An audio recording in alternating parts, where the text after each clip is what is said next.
WP turns out dragons imprint on the first thing they see when they hatch. You find this out the hard way, and you are in so much trouble now. I slid down a hill of gold in a desperate attempt to stay hidden. At the bottom, I heaped gold on top of myself in the hope it would hide me and mask my scent. Kellick's hooves, it was heavy. Roars, scraping, and wing beats kept sounding for the next several hours, at times close enough to shift the coins on top of me. At some point, it quieted down. I didn't know if the beast went to sleep or if it went to search for me elsewhere. I couldn't sit here forever, so I shook off the gold and stood up, glad to be free of the weight. I stuffed my pockets with the lightest valuables I could get, then booked it for the way out. I ran back over the massive sea of gold, taking a much more direct route than I had originally. I slid down an incline, coins clicking underneath me. I hit stone and started running to the other side of the island in this sea of wealth. A scraping stopped me dead. Panicking, I searched around, trying to pinpoint the sound. Looking down, what I thought was a weird rock formation was cracking.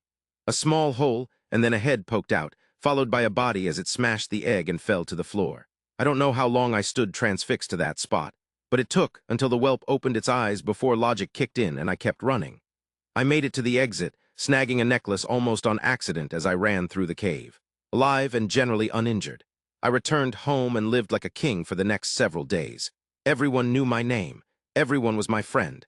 I could drink every night and buy rounds for everyone in the alehouse without a care in the world. I got used to people joining me as I walked around town, trying to chum me up with the hope of a gift's greasing their palms. I reveled in it, and I noticed instantly when it stopped. How people avoided me when I exited my home in town when they used to call my name. How they warned against evil as I moved closer and asked what was going on. A chirp behind me.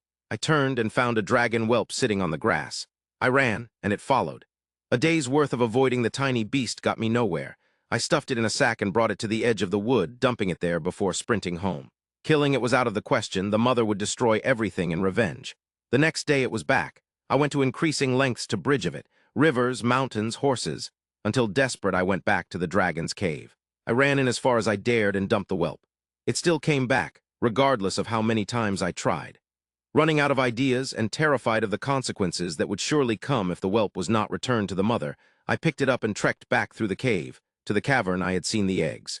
I reached the cavern, poking my head in to see if the mother was there, but all I could see was a sea of gold. I breathed a sigh of relief and stepped in, then stopped as a thud echoed through the cavern, and breath almost hot enough to burn filled the air. Slowly I turned, whelp still in my hands. The dragoness roared, nearly knocking me from my feet.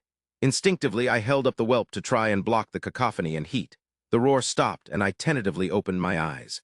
The dragon was clearly eyeing the whelp. I set it down gently and tried to shove it to the dragoness.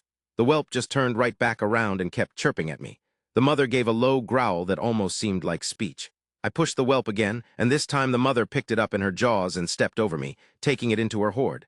Slowly, I started walking out, hoping that was the end of it. She grabbed me by the back of my shirt and lifted me into the air, setting me down with her brood before curling around us with a huff. She closed her eyes as the whelps also fell asleep, a few of them resting on me. I waited, then gently extricated myself from the sleeping hatchlings. I stood up and the mother's eyes shot open. Scared for my life, I slowly sat back down. She stared at me with a massive orange eye for several seconds before she closed it again. I was trapped,